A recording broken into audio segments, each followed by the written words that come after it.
What if I told you that this tiny Venezuelan coin was circulating during one of the most important economic turning points in Venezuela's modern history?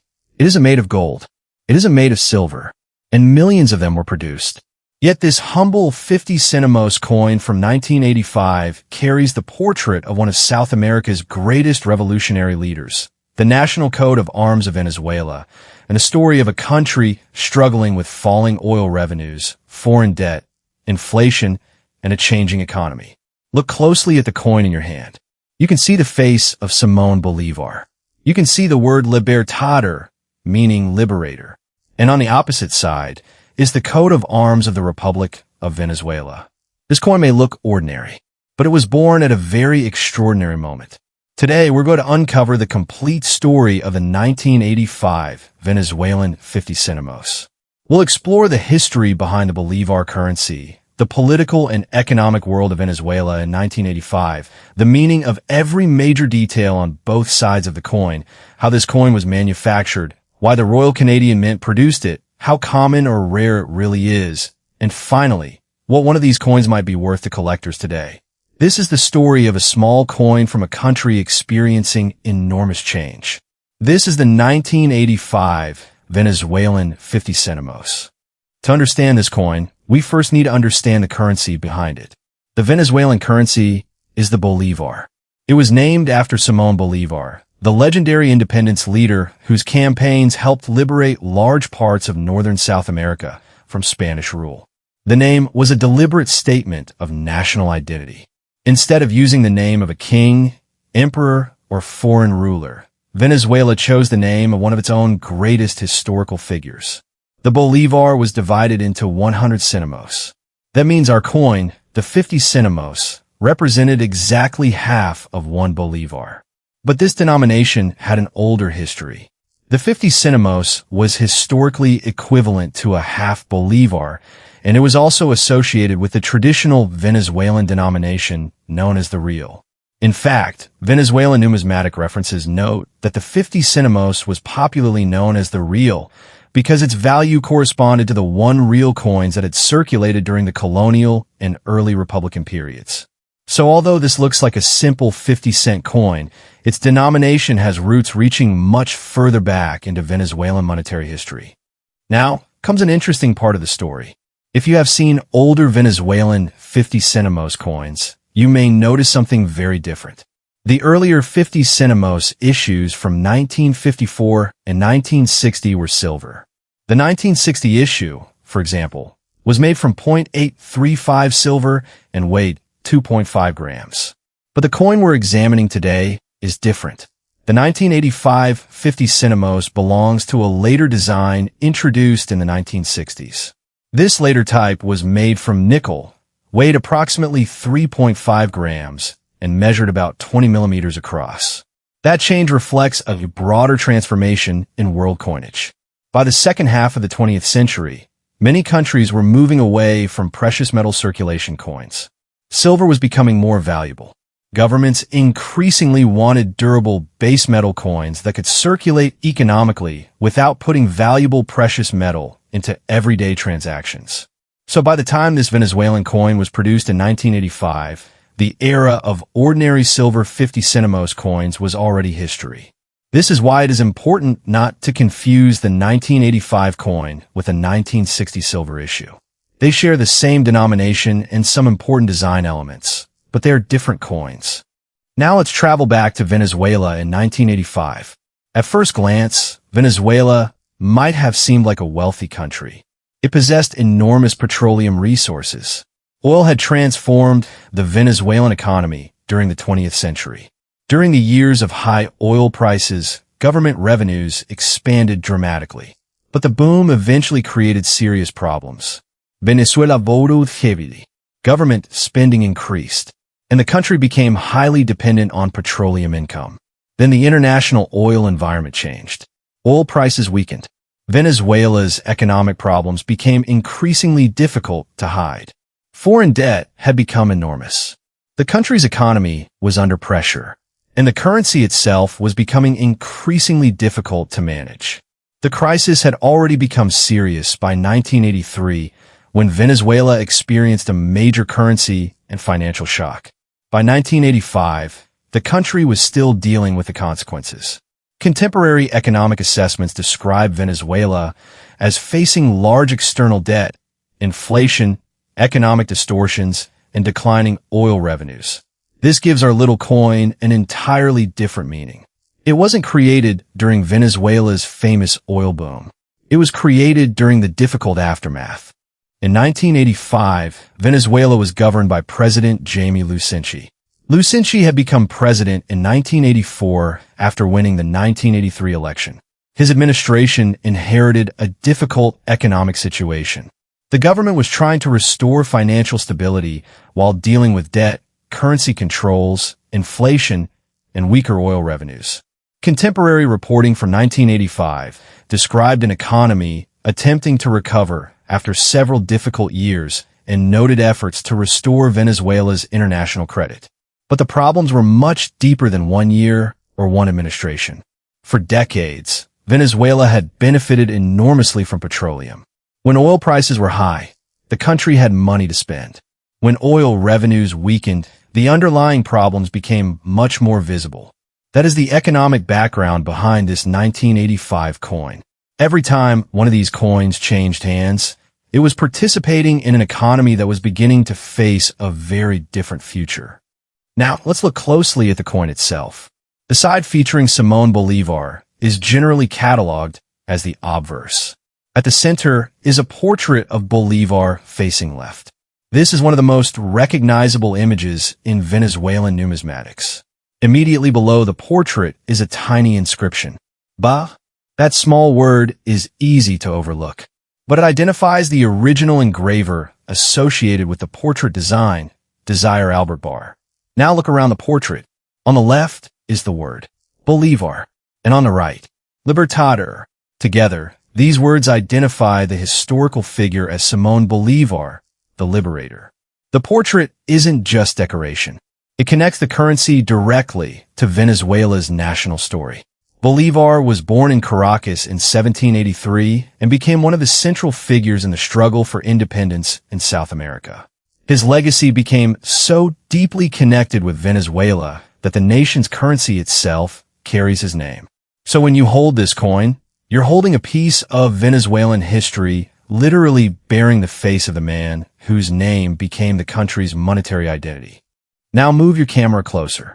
Around the outer edge of the coin, you can see a pattern of small raised beads or denticles.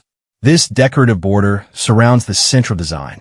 It gives the coin a traditional appearance and provides a clear boundary between the portrait and the lettering. The lettering itself is raised from the surface. After decades of circulation, these high points are usually among the first areas to show wear. Look at Bolívar's hair. Look at his face. Look at the letters. These areas can tell us a lot about the coin's condition. On a heavily circulated example, the highest points become smooth. On a better preserved example, the original design remains much sharper. That is why condition matters so much in coin collecting. Two coins with the exact same year and denomination can have very different collector appeal. Now turn the coin over. The reverse carries the coat of arms of Venezuela. Around the design is the inscription, República de Venezuela. At the bottom is 50 Centimos, followed by the date, 1985. The coat of arms is the centerpiece. The shield contains several symbols representing the nation and its history. The horse is especially prominent. It represents independence and freedom and is one of the most recognizable elements of Venezuela's national emblem. Above the shield are agricultural and military symbols associated with Venezuela's national identity. The coat of arms therefore balances the portrait of Bolívar on the opposite side. One side gives us the hero. The other gives us the nation. One side represents the man. The other represents the country. And together, they tell us exactly what Venezuela wanted its circulating money to communicate. Now, let's talk about production. The 1985 Venezuelan 50 Centimos was not struck in Venezuela. Numismatic references identify the Royal Canadian Mint as the mint responsible for this issue. That means this Venezuelan coin has an international production story. The design, was Venezuelan. The historical identity was Venezuelan. The currency was Venezuelan. But the physical coin was manufactured in Canada. This wasn't unusual. Countries have frequently contracted foreign mints to produce circulating coins. A modern mint requires specialized machinery, technical expertise, quality control, and the ability to produce enormous quantities of identical pieces. For a coin like this, precision was essential. Every blank had to be prepared. Every blank had to be struck with enormous pressure. The obverse and reverse designs had to align correctly. The edge had to be properly formed. And millions of finished coins had to meet the required specifications. The result was a small piece of metal that could survive years of everyday circulation. Now we reach one of the most important questions for collectors. How many were made? The reported mintage for the 1985 50 Centimos is 50 million coins. That's a huge number, and it immediately tells us something important. This is not a rare coin simply because it is old. 50 million pieces is a substantial production run. Namista's rarity index also places this type very low on its rarity scale, indicating that it is relatively common among the coins represented in its database. But here's where collectors need to be careful. Common does not mean worthless, and old does not automatically mean rare. The real question is, what condition is your coin in? Does it have unusual toning? Does it have a minting error? Are the details unusually sharp? Is there an interesting variety? Is it an exceptionally high-grade example? Those factors can make a significant difference. So let's talk about value. For an ordinary circulated 1985 Venezuelan 50 Centimos, the collector value is generally modest. Namista's current indicative values for the type range from roughly 15 cents in lower circulated grades to around 48 cents in the highest grade shown in its table, depending on condition. These are only guide values based on user evaluations and online sales, not guaranteed market prices. That means this isn't a coin we should advertise as a guaranteed fortune. It would be misleading to tell viewers that every 1985 Venezuelan 50 Centimos is worth hundreds or thousands of dollars. It isn't, but that doesn't make the coin uninteresting.